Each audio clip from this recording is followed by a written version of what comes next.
नागपुर की तेज रफ्तार वाली सड़कों के बीच एक ऐसी जगह है जहां खामोशी बोलती है।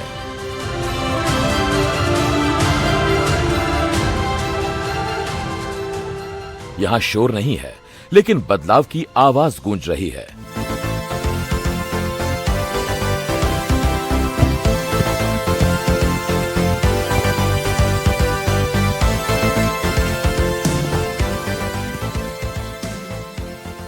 यहीं से शुरू होती है डेफ गोल फेलोशिप, एक M3M फाउंडेशन की पहल जो बधिर युवाओं को ये विश्वास दिलाती है कि खामोशी भी ताकत होती है। भारत में कई बधिर बच्चों के लिए दुनिया समझना मुश्किल होती है। टैलेंट की कमी से नहीं, बल्कि इसलिए कि समाज उनके असली कौशल को नहीं देख पाता। समर्थन, सुविधा और समझ की कमी से वे अक्सर पीछे छूट जाते हैं। इसी खाई को पाटने के लिए M3M फाउंडेशन ने डेफ गोल फेलोशिप की शुरुआत की और इसकी जमीनी क्रियान्वयन की जिम्मेदारी स्लम सॉकर ने निभाई। डेफ ऐसी डिसेबिलिटी है जो हम देख के आइडेंटिफाई नहीं कर सकते। एक्सेप्टेंस बहुत कम है पेरेंट्स का। Parents cochlear implant, hearing aids के पीछे जो क्रूशियल ईयर है बच्चों के, वो गवा देते हैं। इन सब सिचुएशन में से पेरेंट्स को ये समझाना कि नहीं, आपका बच्चा इसके बावजूद कैपेबल है, कुछ कर सकता है, कुछ बन सकता है। इन्हें बस एक मौके की ज़रूरत है और वो मौका शायद हम उनकी लाइफ में आके कुछ अच्छा उनको अचीव करा सकते हैं। डेफ गोल फेलोशिप M3M फाउंडेशन द्वारा संचालित और इसके ग्राउंड पार्टनर स्लम सॉकर के सहयोग से चलाया जाने वाला एक संयुक्त प्रोग्राम है। ये फेलोशिप बधिर युवाओं को फुटबॉल कोच और सामुदायिक नेता बनने के लिए प्रशिक्षित कर उन्हें सशक्त बनाती है। इसका उद्देश्य सामाजिक समावेश को बढ़ावा देना है, जहां खेल को विकास के साधन के रूप में उपयोग करते हुए एक शिक्षकों की श्रृंखला बनाई जाती है।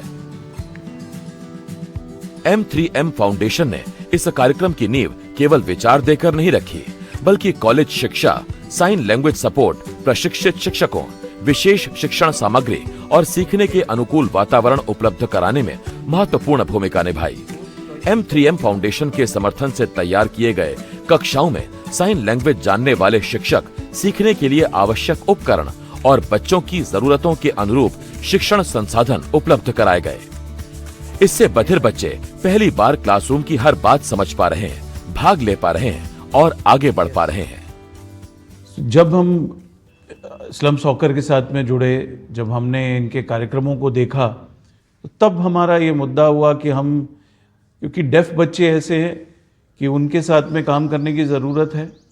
दूसरा, ऐसा केवल स्पोर्ट्स ही नहीं, इस स्पोर्ट्स के साथ उनके लाइवलीहुड को कैसे इंश्योर किया जाए, और जब हम उसको इंश्योर करें तो वो अपने जैसे और जो बच्चे हैं उनको कैसे तैयार करें, उनको कैसे मोटिवेट करें। तो एक कॉम्प्रिहेंसिव रूप में इस पूरे प्रोजेक्ट को तैयार किया गया। और आज जो आप देख रहे हैं, हमने हमेशा कहा है कि संख्या महत्व नहीं रखती है, गुणवत्ता महत्व रखती है, कि हम क्वालिटी पे ध्यान दें, क्वांटिटी पे नहीं। तो हमने शुरुआत जो किया वो एक 10 बच्चों के साथ में हमने अभी शुरू किया है। हम उनके साथ में उनकी पूरी शिक्षा की जिम्मेदारी ले रहे हैं, उनके साथ उनके जो ट्रेनिंग है उसकी जिम्मेदारी ले रहे हैं। अब वो ट्रेनिंग के बाद में वो अपने स्कूलों में जाकर जो अपने तरीके के बच्चों के साथ में जो वो काम कर रहे हैं, एक, अगर मैं इसको कहूँ कि एक आंदोलन के रूप में हम इस कार्यक्रम को देखते हैं, तो वो इसकी तरीके से इसकी तैयारी हो रही है।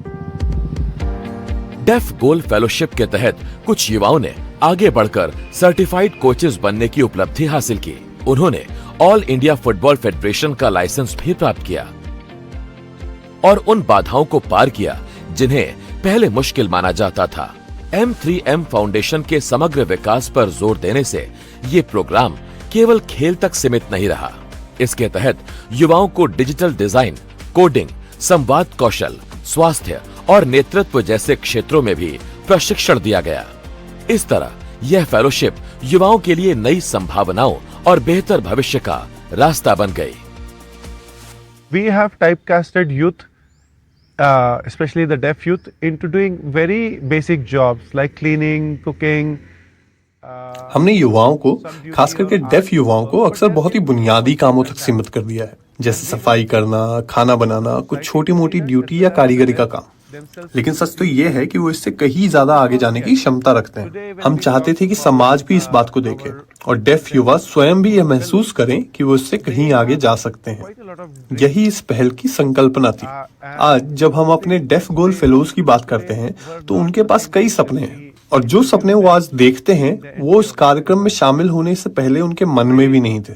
आज जब वो नागपुर की सॉफ्टवेयर कंपनियों को देखते हैं तो उन्हें लगता है कि वो भी यहाँ काम कर सकते हैं। वो डिजाइनिंग करना चाहते हैं, खेलों में आगे बढ़ना चाहते हैं। ऐसी कई संभावनाएं वो अपने लिए देखने लगे हैं और हम उनका लगातार यही प्रोत्साहन करते हैं ताकि वो सिर्फ यहाँ तक सीमित ना रहें बल्कि इससे आगे भी सोचें। जरा सोचिए, एक बच्चा जिसे कभी चुप रहने को कहा जाता था, आज वही आत्मविश्वास के साथ अपने विचार रख रहा है, साथियों को रास्ता दिखा रहा है और छोटे बच्चों को हाव भाव, संकेत और समझ सिखा रहा है। देखिए, शिक्षा ये सभी का अधिकार है। मैं बाकी के कॉलेजेस को भी ये बताना चाहती हूँ कि हमने जैसे अलग अलग सॉफ्टवेयर्स या उनके लिए जो भी शिक्षा के जो भी साधन है उपलब्ध करना चाहिए वो कराए हैं, वैसे बाकी भी कॉलेजेस ने इस पे काम करना चाहिए और इन लोगों को अच्छे से अच्छी सुविधा देके उनका विकास करने के लिए, उनका शैक्षणिक स्तर बढ़ाने के लिए अच्छे से अच्छे उनको सुविधा देने के लिए काम करना चाहिए। डेफ गोल फेलोशिप सिर्फ एक प्रोग्राम नहीं है, यह आत्मविश्वास की कक्षा है, एक ऐसा मंच जहां हर बच्चे की पहचान का सम्मान होता है और उन्हें आगे बढ़ने के लिए सहयोग और अच्छा माहौल मिलता है। Almost 90% of deaf children, they drop out of education completely after high school, and the reasons were myriad. लगभग 90% डेफ बच्चे हाई स्कूल के बाद पूरी तरह से शिक्षा से बाहर हो जाते हैं। इसके पीछे बहुत से कारण हैं। एक कारण यह है कि माता पिता को अपने बच्चों के लिए एक निश्चित स्तर से आगे पढ़ाई में कोई भविष्य ही नहीं दिखाई देता। दूसरी ओर कई बार डेफ बच्चों को स्वयं भी इसके बारे में कोई जानकारी नहीं होती। दरअसल डेफ माता पिता और डेफ बच्चों के बीच काफी गलत जानकारी, भ्रामक जानकारी या जागरूकता की कमी देखने को मिलती है। हम इन बच्चों के साथ काम कर रहे थे ताकि उनके कौशल को बेहतर बनाया जा सके।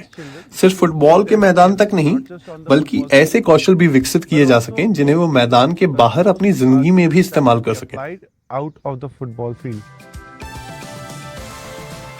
जब ये युवा दुनिया में कदम रखते हैं तो वे सिर्फ हुनर ही नहीं बल्कि अपने ऊपर भरोसा भी साथ लेकर चलते हैं।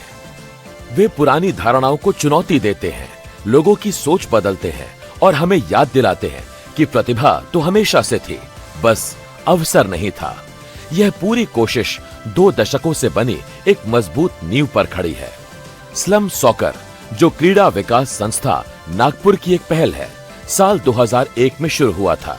इसका उद्देश्य था वंचित समुदायों के बच्चों को आगे बढ़ने का मौका देना, खासकर ऐसे बधिर युवाओं को जिन्हें अक्सर देखा, सुना और समझा नहीं जाता था। शुरू से ही स्लम सॉकर का विश्वास रहा है कि जहां उम्मीद के रास्ते बंद लगते हैं, वहां भी अवसर नए दरवाजे खोल सकते हैं। स्पोर्ट्स एक ऐसी चीज है, ऐसी फील्ड है जो किसी किसी रिलीजन, कम्युनिटी, किसी डिसेबिलिटी में डिफरेंशिएट नहीं करता, वो किसी को अलग नहीं समझता। एंड स्पोर्ट्स इज समथिंग जो लोगों के माइंड को स्ट्रांग बनाता है, डिसिप्लिन इंस्टिल करता है। एंड हेंस आई बिलीव कि स्पोर्ट्स एक बहुत ही महत्वपूर्ण चीज़ है किसी भी देश की ग्रोथ के लिए, किसी भी जनरेशन को आगे बढ़ाने के लिए।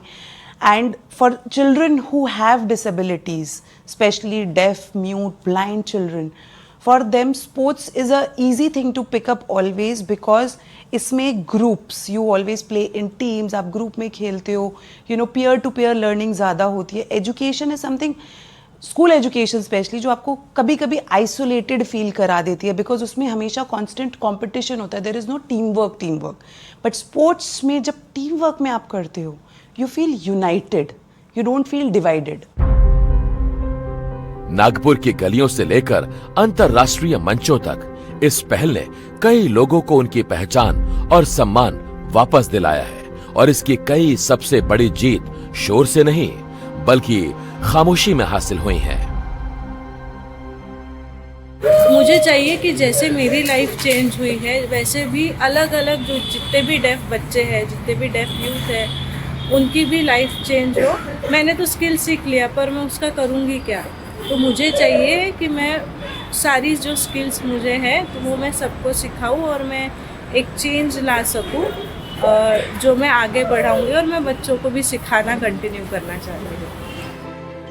M3M फाउंडेशन स्लम सॉकर के साथ मिलकर ये वादा कर रहा है कि कोई बच्चा पीछे नहीं छूटेगा, सिर्फ इसलिए कि दुनिया उसकी खामोशी को सुन नहीं पाई।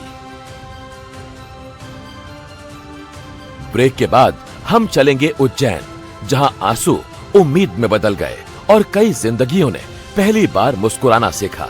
जहां दर्द तो था लेकिन प्रगति ने उसे ताकत में बदल दिया।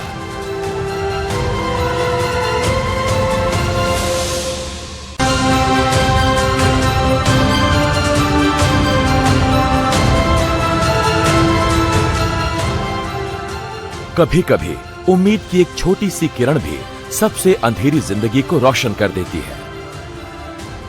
मध्य प्रदेश के उज्जैन जिले के दूर दराज गांव में जहां रास्ते भी सन्नाटे में खो जाते हैं, वहीं से शुरू हुआ प्रोजेक्ट प्रगति।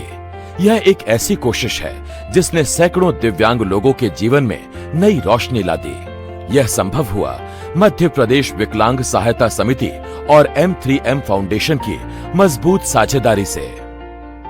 ये पार्टनरशिप जो थी मध्य प्रदेश विकलांग सहायता समिति के साथ, ये 2023 में शुरू हुई एंड SP जैन इंस्टीट्यूट के साथ ये शुरू इसलिए हुआ क्योंकि जब वहाँ पे रिसर्च किया गया, वहाँ पे स्टडी किया गया, तो पता चला कि विकलांगों को एक्चुअली सपोर्ट और सहायता की ज़रूरत है।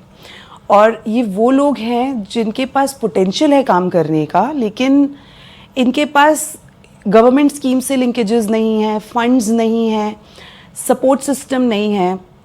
एंड DOCC ने वहाँ पे स्टडी किया और एक टीम इस्टेब्लिश करी जिसके थ्रू हमने ये प्रोजेक्ट शुरू किया। और वहाँ पे institution based and community based दो तरह की सहायता समितियाँ शुरू की गई।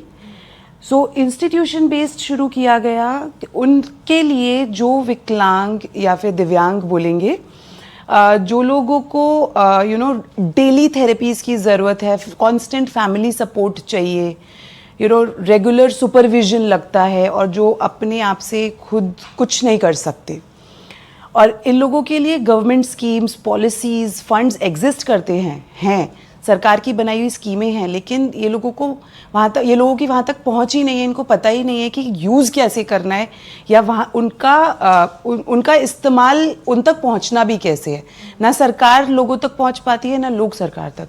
सो वी बिकेम दैट मीडियम, हम वो मीडियम बने, माध्यम बने एंड हमने इनके लिए फंडिंग किया and DOCC became our partner to actually support these people.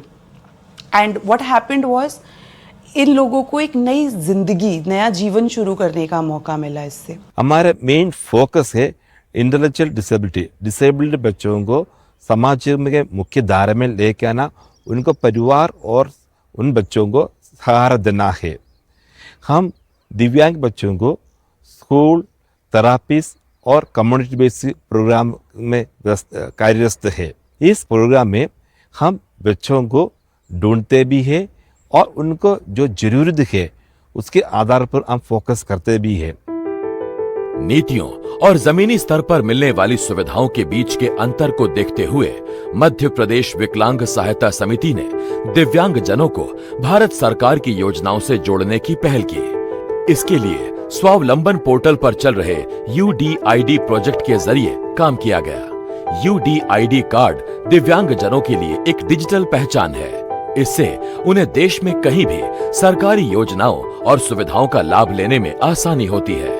इस पूरी प्रक्रिया में MPVSS जमीनी स्तर पर अहम भूमिका निभाता है, जैसे लोगों को आवेदन करने में मदद करना, उन्हें समझाना और हर कदम पर उनका साथ देना। सिर्फ 6 महीनों में यह प्रोग्राम 392 गांव तक पहुंचा और 425 दिव्यांग लोगों का पंजीकरण किया गया। यह संभव हो पाया क्योंकि M3M फाउंडेशन ने जनशक्ति, आने जाने की सुविधा, तकनीक और समुदाय तक पहुंच में सहयोग दिया। मैदान में काम करते हुए टीमों ने एक दर्दनाक सच्चाई देखी। कई दिव्यांग बच्चे अपने ही घरों में बंद थे, सिर्फ समाज के डर से नहीं बल्कि अपने दर्द, डर और सीमाओं की वजह से भी। लेकिन उनका संकल्प साफ था, कोई भी बच्चा पीछे ना छूट पाए। एक बच्चा है लव्यांश करके, he had cerebral palsy, so he was pretty handicapped और उसकी दुनिया एक कमरे तक सीमित थी, क्योंकि वो अपने डे टू डे जो काम होते हैं, यहाँ तक कि नहाना, खाना, चलना फिरना, उस सब के लिए एक फैमिली के केयर टेकर पे डिपेंडेंट था। सो यू नो, जब उस तक हम पहुँचे और हमने उसके साथ काम किया, उस बच्चे को हमने गवर्नमेंट की स्कीम से जोड़ा, उसको बच्चे को सेरेब्रल पाल्सी चेयर दिलाई, तो आज उसकी दुनिया उस कमरे से बाहर बढ़ गई है। उसको जीने के लिए एक नई रोशनी दिखाई देती है। MPVSS के फील्ड वर्कर गांव-गांव गए। उन्होंने उन बच्चों को खोजा जिन्हें मदद की जरूरत थी और उनके परिवारों से संपर्क किया। लगातार घर घर जाकर मिलने से लोगों का भरोसा बना और उन्हें अपने अधिकारों और सरकारी सुविधाओं के बारे में जानकारी मिली, जिनसे वे लंबे समय से दूर थे। स्थानीय अधिकारियों के साथ मिलकर दिव्यांगता प्रमाण पत्र बनवाने में मदद की गई। जिन लोगों को जरूरत थी उनके लिए पेंशन की प्रक्रिया भी शुरू करवाई गई। M3M फाउंडेशन के सहयोग से कई लोगों को जरूरी सहायक उपकरण मिले, जैसे motorised tricycle, wheelchair, CP chair, walker और कैलिपर। ये सिर्फ चलने फिरने के साधन नहीं थे, बल्कि सम्मान, आत्मनिर्भरता और आत्मविश्वास की नई शुरुआत थे। मेरे साथ एक रोड दुर्घटना हुई जिसमें मुझे स्पाइनल कॉर्ड इंजरी हुई और उसके बाद मैं बेड रेस्ट पे आ गया। उसके बाद मेरा कहीं चलना फिरना नहीं, घूमना नहीं, बेड रेस्ट था, रहता था पूरा दिन। और जब से ये ट्राईसाइकिल M3M फाउंडेशन के द्वारा मुझे मिली स्कूटी, उसके बाद मैं स्वतंत्र रूप से कहीं पे भी आना जाना हो तो अपने हिसाब से आराम से आ जा सकता हूँ। ये थोड़ा दिक्कत हो गई थी पैरों में, चलने में समस्या बहुत आती थी, एक आदमी की जरूरत पड़ती थी और गाड़ी मिलने के बाद मैं अकेला फर्क घूम सकता हूँ। मेरे को अब किसी की जरूरत नहीं, कहीं भी जाना हो तो गाड़ी उठा कर चल सकता हूँ। साल 2025 में M3M फाउंडेशन ने प्रगति की तरफ एक और कदम आगे बढ़ाया। दिव्यांग युवाओं के लिए एक डे केयर प्रोग्राम शुरू किया गया, खासतौर पर उन युवाओं के लिए जिन्हें सेरेब्रल पॉल्सी, कई तरह की दिव्यांगता या बौद्धिक दिव्यांगता है और जिन्हें अकेला नहीं छोड़ा जा सकता। उनके लिए यह केंद्र किसी वरदान से कम नहीं है। उज्जैन के चंदेश्वरी गांव में बना यह केंद्र हर दिन 7 घंटे सहायता देता है। यहाँ रोजमर्रा के काम सिखाए जाते हैं, शारीरिक गतिविधियां कराई जाती हैं, खेल, संगीत और नृत्य भी होते हैं। साथ ही थेरेपी, इलाज और भावनात्मक सहारा भी दिया जाता है। आज यहाँ 25 युवा सीख रहे हैं, आगे बढ़ रहे हैं और मुस्कुरा रहे हैं। जिन परिवारों के पास पहले कोई सहारा नहीं था, उनके लिए यह केंद्र अब एक बड़ी मदद बन गया है।